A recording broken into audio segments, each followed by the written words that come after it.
Uh-oh. That's never a good sign.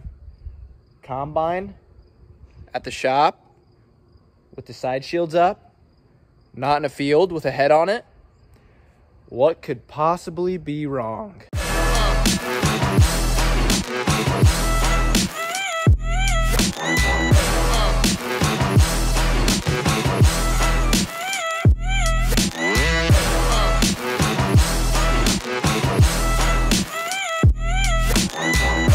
Well, on the old 9870 here, Bucky just brought it back from the field. Let's see what we got. Let me, anybody see the problem? That's not supposed to be like that. This is a shaker arm. You know what my favorite thing in the world to do is? Work on junk. Yeah. In fact, I love it so much, I do it for a living. Fudge. If you can't have fun, you just will give up. Oh, I don't think it'll be horrible. Famous last words. I never had a self-leveling shootout. I can already tell you they're not like monkeys screwing a football. A lot of going on back here, that's for sure. Yeah, it's a little different. Don't ask me how it works. It's just voodoo. All right, the chaffer is out. It's actually a self-leveling chaffer, and it's all individual, so that was really a pain in the butt. A little bit. So we got a bolt, tool. There's one arm that goes behind it. It's got a slide between them. We got a spacer, washer, and nut. Okay, so this one can come off. That one is spinning now. Technique.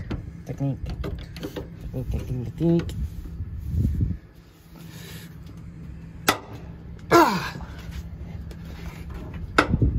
Come on, you little turkey! Buy a yellow combine. Oh! What you said to him? Oh! Or no, buy a red one. Probably buy a Or does red the guy one. buy a gray one? Silver. Yeah. Galvanized combine. Silver Fox. Chaffer. Chaffer. Okay. Shaker arm. Sieve shaker arm is this lower one that's Okay. we're gonna have on hand and hopefully do this winter. Let's pull the shield off. Got that one off. Got it off. Half of it. So let's try. I like your theory.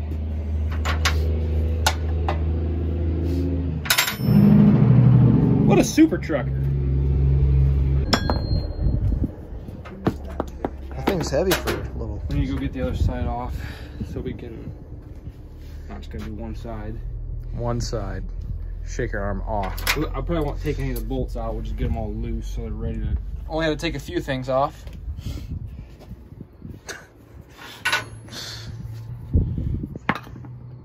Junk. Here's a little thing we do that,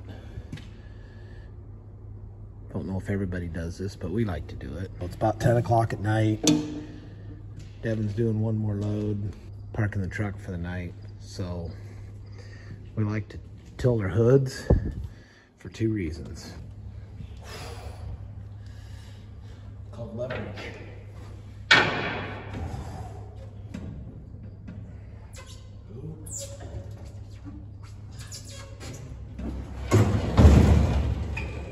That's a man's hood now. In the morning when you walk in, you're ready to check the oil, your antifreeze, power steering fluid, check belts. And the most important reason is birds get in this building and they set up there and they like to take care of business on the hood.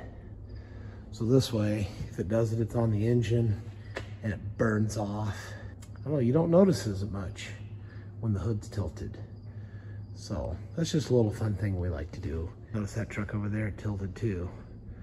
And when we pull the other one here in about 5 minutes, we'll tilt it as well. Yeah. Let's get these bolts tight and we'll probably call it a night.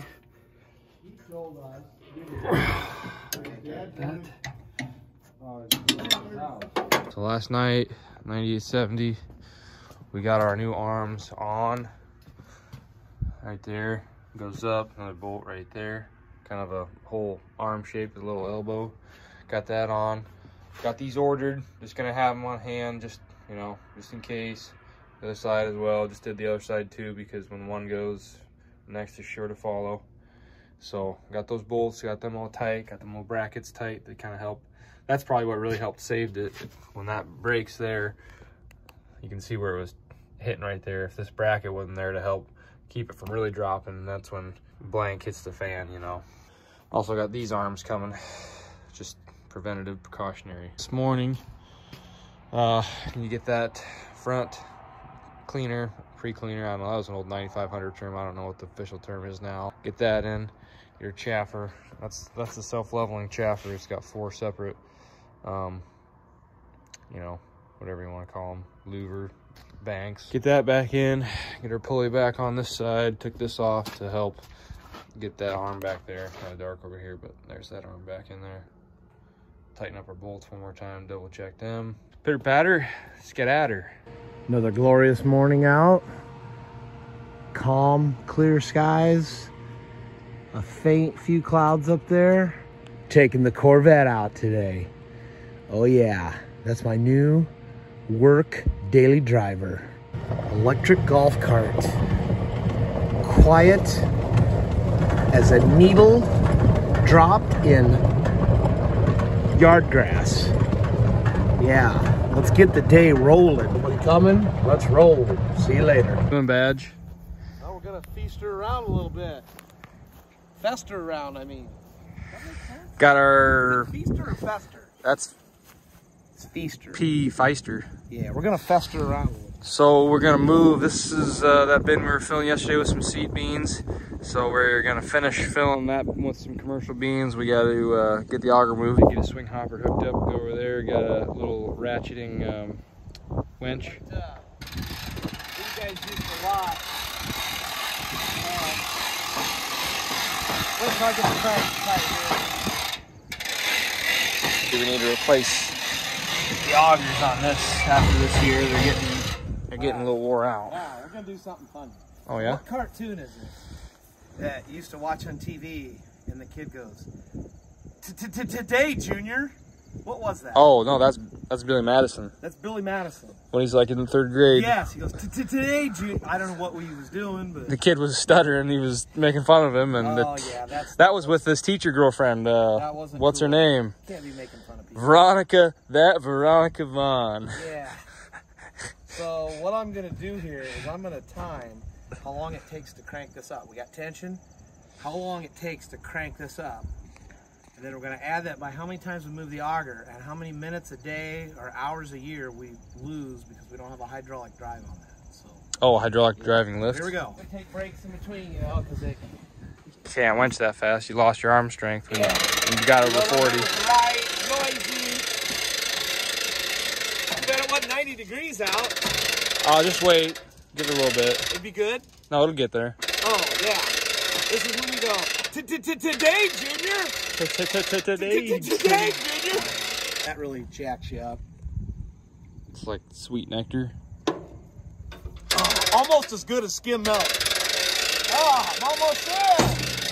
You move it 3 times a day, it gets old. You don't get huge arms with hydraulic jacks. That's right. You don't wear sleeveless shirts for nothing. That's right. Okay. That took a whopping minute and 50 seconds. I'd say for a minute and 2 minutes, that's probably worth the $5 grand. Not worth the $5 grand. No, we have the hydraulic motor though. Oh yeah, that's the thing. We need to get that on there. We robbed it off the other one we got rid of. When we took the other little hydraulic drive, we got the motor just like that. Yeah, that'd be a rainy day in the winter project. Yeah, we keep saying then, you know where the auger's at on a rainy day in the winter. It's sitting right by the other augers. Behind the shed. Yeah. All right, we're going to get you set up on a time lapse moving from that bin to that bin.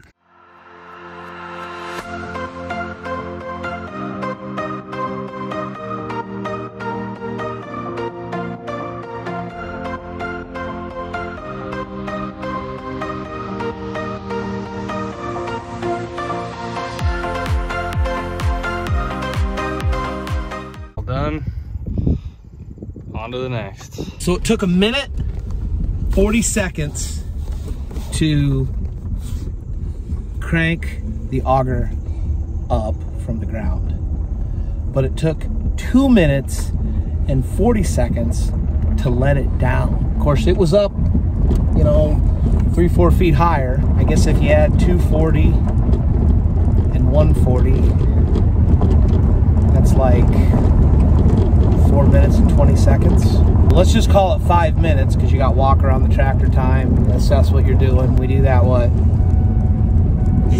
8 times a year, maybe. Let's think about this. 3 bends over there, 3 bends here, that's 6. 1 over there, 7. So 7 times. So we spend 35 minutes just doing jacking around. Yeah. That doesn't include moving time. You might spend 35 minutes a week brushing your teeth, so I guess it's all good. Should spend 35 minutes a week brushing. We gotta go over and get the lawnmower. We're gonna mow while we're unloading beans at the bin site today. Going to pick up Derek. Devin's out combining. We're gonna go have a bunch of fun. We're gonna multitask while we're unloading beans today. Because you just sit there and watch them. And it's like, you might as well be mowing or weed eating. It's a nice day out. And then come wintertime, when you're over there unloading beans or hauling seed beans away, you'd be like, why is it so hard to get the auger under the auger out of the bin? Well, when you got 3 foot tall water hemp standing there and foxtail, it's kind of hard to dig the ground out a little bit. So that's not gonna happen today. Cleaning up the bin site here where we're waiting for a semi load from the combines. Derek's over mowing. I'm gonna weed eat, get all these weeds cleaned up. It's amazing how just a month goes by, and yeah, when this gets done, it's gonna look like a golf course. And when you pull in here, you feel better about unloading the beans, and you know, going into cold weather, it'll be nice and clean, no grass going around the fence, tripping over it in the snow, dead weeds. Yeah, be gone.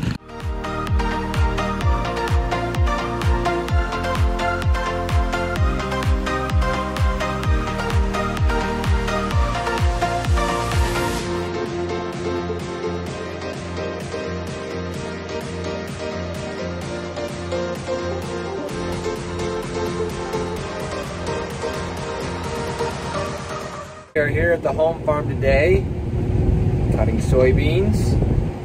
Let me tell you, we got a decent start today, but it is now 20 past 1, just a little after 1, and I just got done about 5-10 minutes ago getting everything opened up and outlined. And I even started a little bit last night.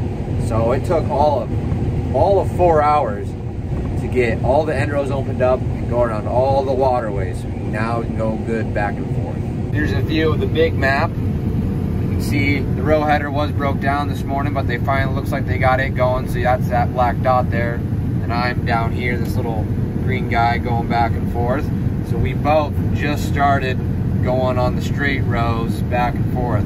You can see how much end rows there are. Here's the west side, here's along the creek, the north side, and the south side, and all the waterways in between. So it takes time to get these things opened up, but it should be good going now. Some of you may ask a question, hey, if it takes so much time to like outline the waterways and all that, like why even do it? Why not just get the end rows done and then start going back and forth? Well, the big reason you like to open up around your waterways is so that when you come into it, there's still beans there. I would have to keep my head down all the way until that end got all the beans up to the waterway, and then this end of my head would still be way out in the grass, and I don't want all that grass and green material going through the combine, because that is no bueno. You'd be getting all that grass up in the header. We used to have to do that for years with the row headers because there's no other way around it. So you really had to make sure all our waterways were mowed as low as they could so those row headers could get through there without a problem. But really with the draper, it's the same thing. I wouldn't want to leave this draper down through the waterway and get all that grass going through the machine. It's wet, it's green, it's hard on stuff. Just take the time, outline all the waterways, then you can go clean through them, lift up before you get into it, drive through, and keep on going.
a better time to do a little mowing and weed eating here at the bin site while you're dumping beans.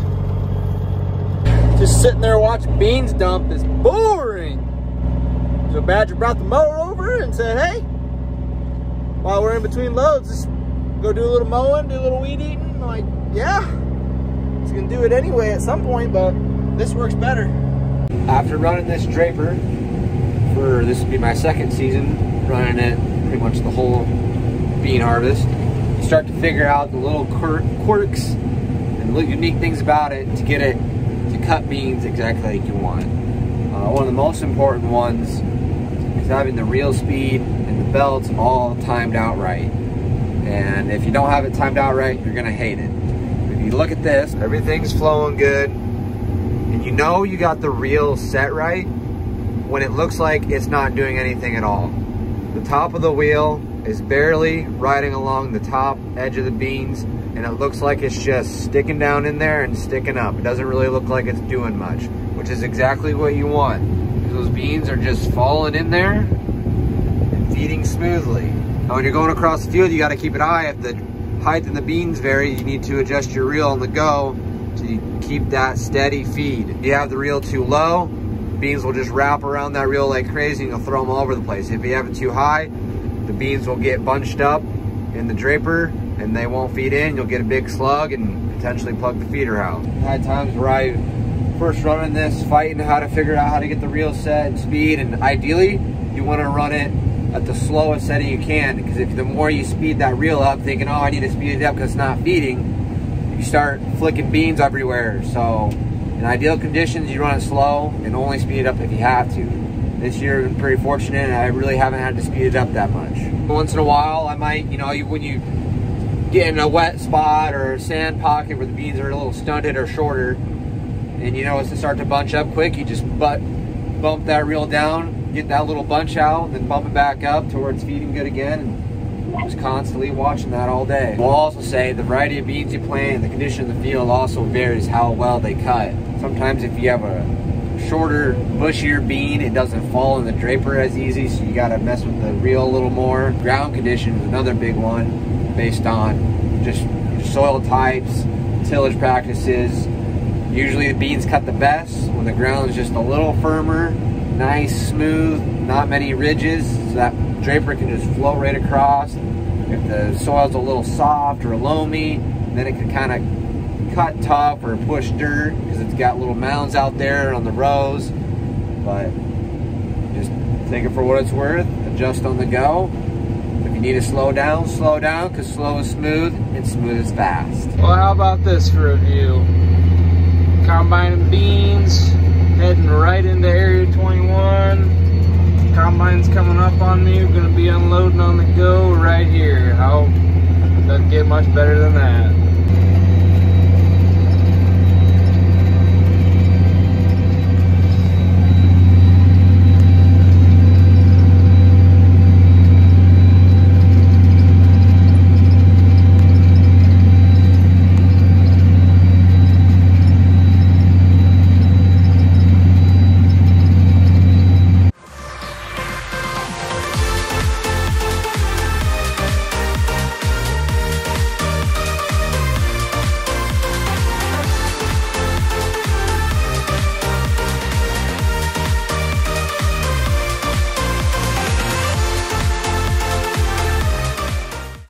Whoa, I just about had a close call, and this guy just saved my life.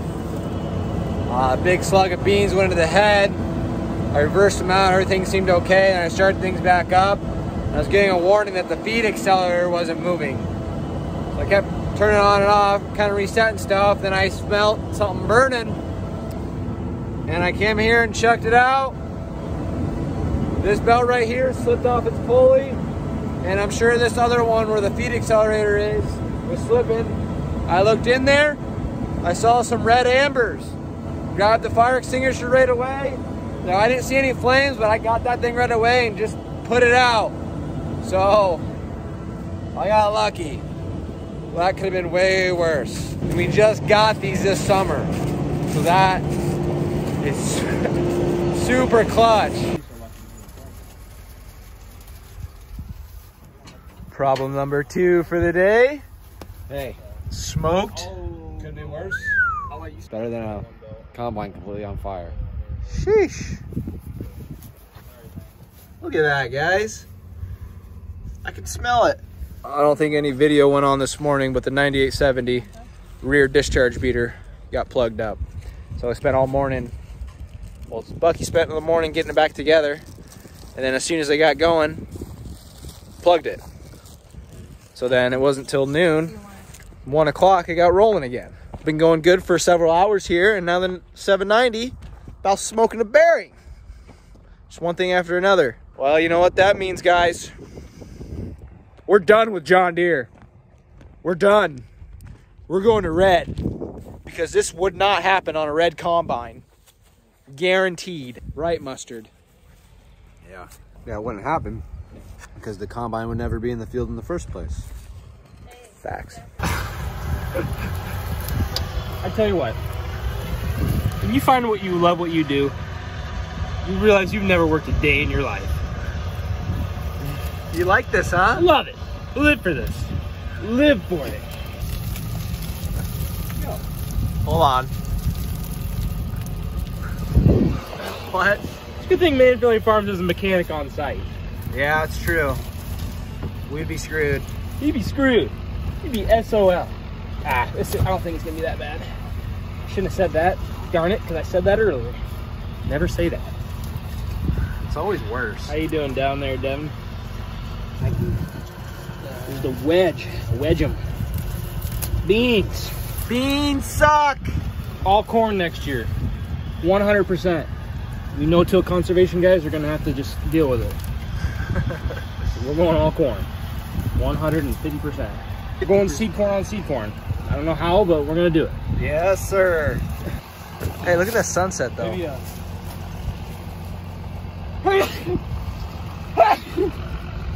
That's what beans do to you. I should let the beater house all the way out there. Oh, the neighbors are going by. They're rolling, and we're not. How does that look?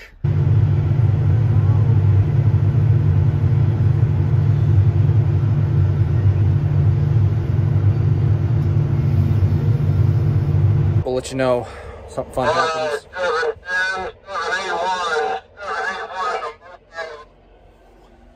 What was that? Honey, I'll let you know when something fun happens. Let it go, bud. Way she goes, bud.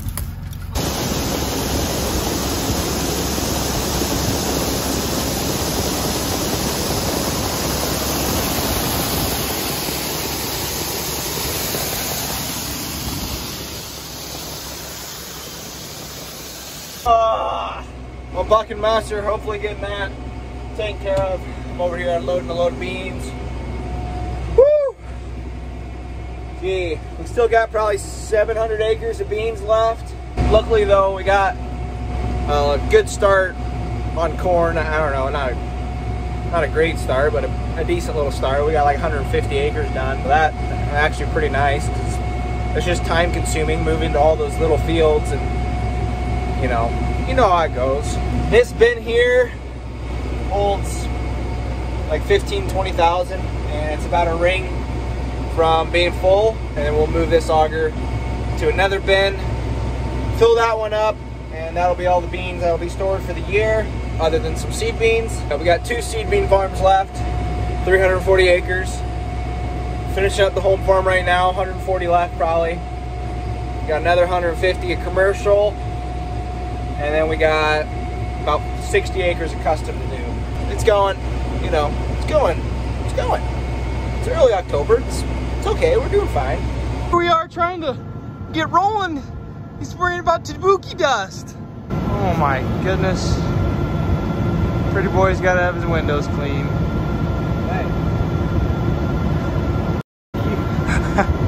Jeez, there's a lot of commotion going on. We got 2 wagons, 8520 just barking. Going to hook up the 790 back up to the MacDon again. 9-row header just eating away. We're trying to get this. I thought I heard something. Pretty sure that's that little ticking when you got the row header up high.